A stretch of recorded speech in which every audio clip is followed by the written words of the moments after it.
Cowboys 19H Vernon Bryant staff photographer Dallas Cowboys owner and general manager Jerry Jones talks with Dallas Cowboys running back Ezekiel Elliott 21 before a game between the Dallas Cowboys and Washington Redskins at FedEx Field in Landover, Maryland on Sunday, September 18, 2016. Vernon Bryant. The Dallas Morning News by Brad Townsend, staff writer at Town. Brad. For the sixth time in the last 8 years, the Cowboys on Sunday will open their season under the glare of lights and in front of an NBC primetime audience.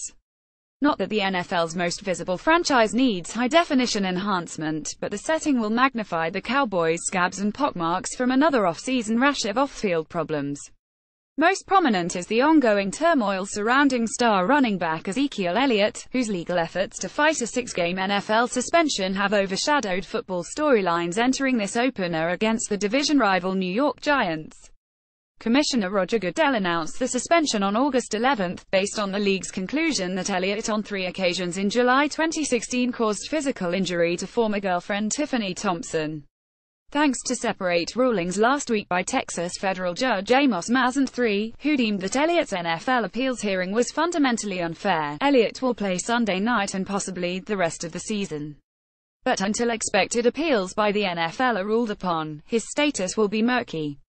Ruling could allow Ezekiel Elliott to play all of 2017, but will NFL seek immediate stay of federal judge's order? Far less conspicuous to Sunday Night Football viewers will be the absences of 3 Cowboys defensive ends who are serving NFL suspensions: Randy Gregory, David Irving and Damon Tamore. Even before they begin their NFC East title defense, the Cowboys have extended their recent reign of leading the NFL in suspensions. If Elliott is ultimately forced to miss 6 games, Dallas since 2014 will have had 17 suspensions totaling 108 games.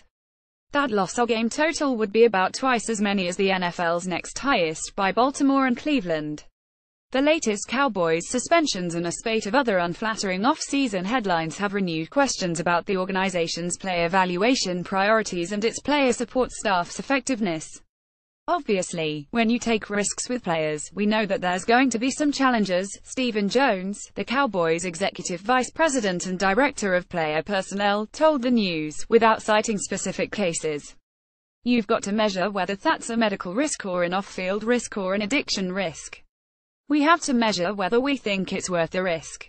Stephen's father, Cowboys owner Jerry Jones, amassed his Forbes-estimated $5.2 billion fortune largely by taking calculated risks, none more dicey than his 1989 purchase of the financially drowning Dallas franchise. Jones' Cowboys won 3 Super Bowls during a 4-year stretch in the early 1990s behind a mixed core of players with stellar off-field reputations and others who were more star-crossed, the latter including Michael Irvin, Nate Newton, Charles Haley, Leon Lett and Eric Williams.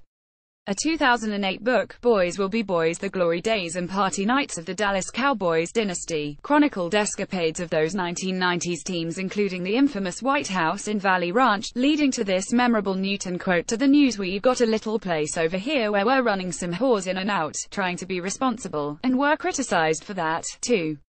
Vernon Bryant staff photographer Dallas Cowboys head coach Jason Garrett talks to the team after practice during training camp at the Star in Frisco on Monday, August 28, 2017.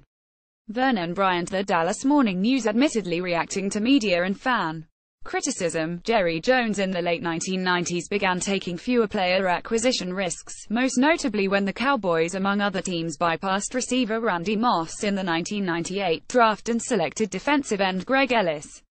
Meanwhile, Cowboys player development director Brian Wansley, consultant Calvin Hill and mental health consultant Drive Jacqueline Stevens became widely lauded as among the most progressive player support staffs in the NFL. During former coach Wade Phillips' 3-12 season tenure 200,710, the only players suspended were Adam Jones' personal conduct policy, Tank Johnson personal conduct policy and Roy Williams horse collar tackle.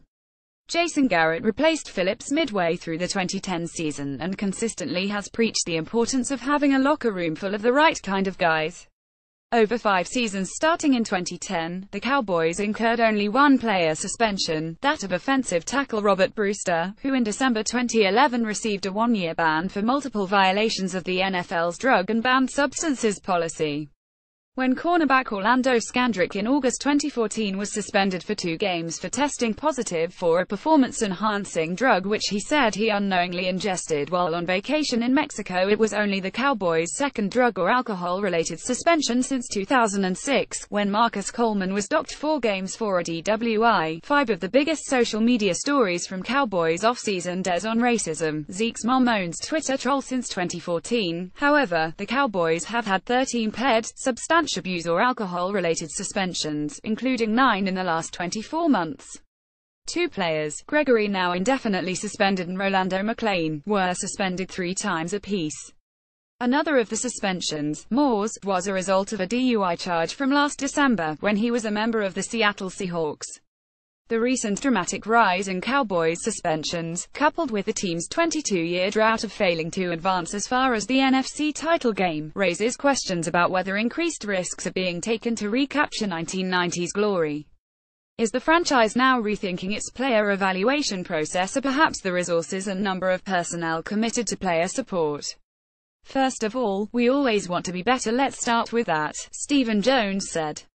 If there's any such thing as perfection when it comes to people who have issues, we want to strive for that, whether it be addiction or whatever it may be. We always want to be better because you're dealing with people's lives. The other thing is, unfortunately, you're going to have some successes when you're in this area and you're going to have some things that don't work out as well. Sometimes it takes longer. We accept that, but it's with the thought that we can get better. But I don't think it's a personnel numbers issue. Tom Fox staff photographer Dallas Cowboys defensive tackle David Irving 95 and defensive end Tyrone Crawford 98 leave the field following organized team activities at the Star in Frisco, Texas, Wednesday, May 24, 2017. Tom Fox. Dallas Morning News. Jerry Jones and Garrett remain adamant that the organization still values strong character in players, although owner and coach were in defense mode when training camp opened in July, amid a dreadful public relations summer for the franchise. The NFL's investigation of Elliott had stretched into its 13th month, with reports surfacing that he likely would be suspended. Linebacker Damian Wilson had been arrested on July 4 after what he described as a road rage incident in the Toyota Stadium parking lot. And on June 28, it was announced that defensive end Irving would be suspended 4 games for violating the league's performance-enhancing drug policy. The stronger the core is, the better it can take the torpedo, Jerry Jones declared during the annual camp opening news conference in Oxnard, Calif. Asked about the flurry of player issues, Garrett said that accountability does not mean infallibility. Dallas Cowboys 2017 season preview. Dak Prescott in year 2, Super Bowl hopes and more. On August 29 at the Star in Frisco, Garrett reiterated that the franchise fully supports Elliott as a person and player, and the coach curtly answered no when asked if any concerns had been raised when the Cowboys vetted the running back's time at Ohio State. I think the biggest thing we try to do as an organization is provide the right structure for our players, particularly for the younger players as they are getting themselves acclimated to the NFL, Garrett said. We have a lot of resources in our building. As coaches, we consider ourselves resources. We have player engagement people. We have a lot of different people who can help our players grow and develop and mature. And if something comes up with a particular player, we try to address it head on, try to help them grow and learn from it. The Cowboys, certainly, are not the only NFL team with off-field issues. Research by Howard Balzer, editor of the Sports Exchange, gleaned that 23 players from 16 NFL teams will begin the season on the suspension list. Those 23 players, Balzer deduced, will miss a combined 85 games as a result of suspension. Another 15 players who are free agents are suspended for a combined 56 games. That includes receiver Shaquille Evans, who was on the Cowboys' future reserve list squad when the NFL announced on April 21 that he had violated the league's substance abuse policy. 6 days later, Dallas waived him. Balzer's opening weekend suspension list does not include Gregory McClain, whose multiple lengthy suspensions greatly inflate Dallas' games lost total. While expressing confidence in Wansley and his staff to help players, top Cowboys officials privately say they are concerned and frustrated that collective bargaining rules limit and sometimes prohibit staff contact with players, especially when they enter the league and NFL PA-administered intervention program. The lack of oversight can lead to confusion and feelings of isolation for the player. Just days before his 2-game suspension went into effect, Moore told the News he still wasn't sure if he would be allowed in some team activities. He is allowed, turns out. Irving, however, is not. 3 factors that will make or break Cowboys' Super Bowl runs, including this demand of Dak Prescott: every player deserves to be with their teammates, said 25-year-old Cowboys defensive end DeMarcus Lawrence, who last season served a 4-game suspension for violating the NFL's substance abuse policy. It's basically like taking a kid away from their family. Just on my experience, I feel like the punishment is too harsh. You're already taking us away from the game, but you're also taking us away from our family. That's a lot to bear. While some medical professionals might argue that taking a player out of his environment might help break a destructive cycle, Lawrence told the News that, for him, the experience was counterproductive. He suddenly had too much free time. Like Moore, Lawrence was allowed to be part of some team activities. Still, he said that while the Cowboys player development team does a great job of trying to educate us on what's to come, he sometimes had to fight feelings of estrangement from the franchise. I had a great group of guys that kept me in the circle when I wasn't able to practice.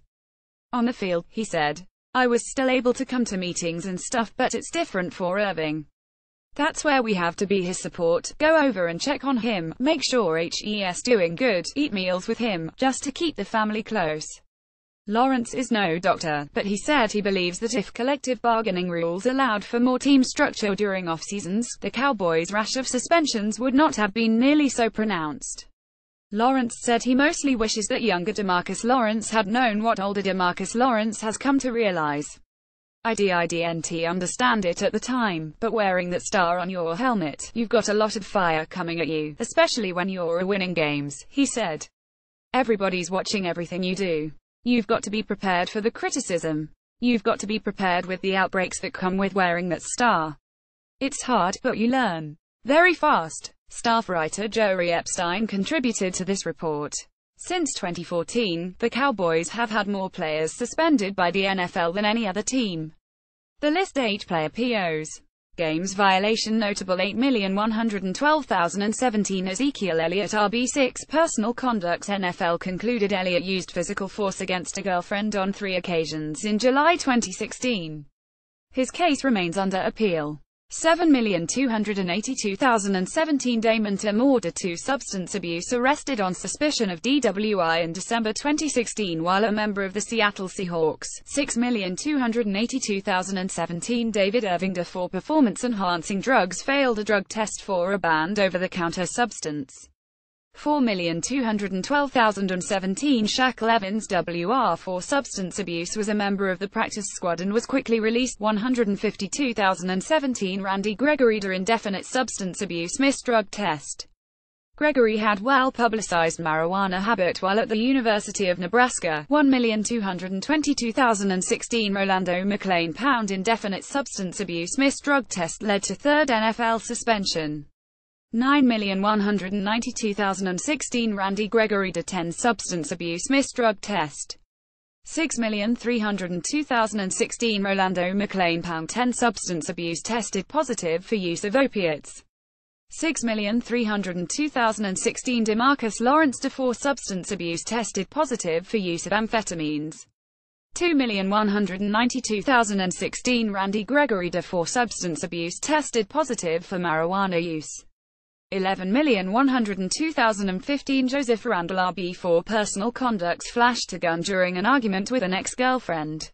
8,282,015. RJ Dill for performance-enhancing drugs tested positive for use of testosterone replacement therapy. 722,015. Rolando McClain Pound 4 substance abuse failed drug test for marijuana use.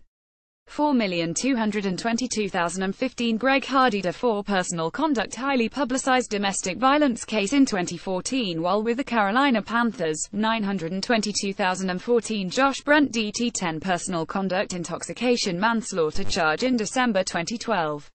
Brent retired in 2013 but returned and served the suspension in 2014. 8,282,014. Jakar Hamilton S4 substance abuse missed drug test constituted a second violation. 8,122,014 Orlando Scandrick CB2 performance-enhancing drugs tested positive for use of Molly, or ecstasy.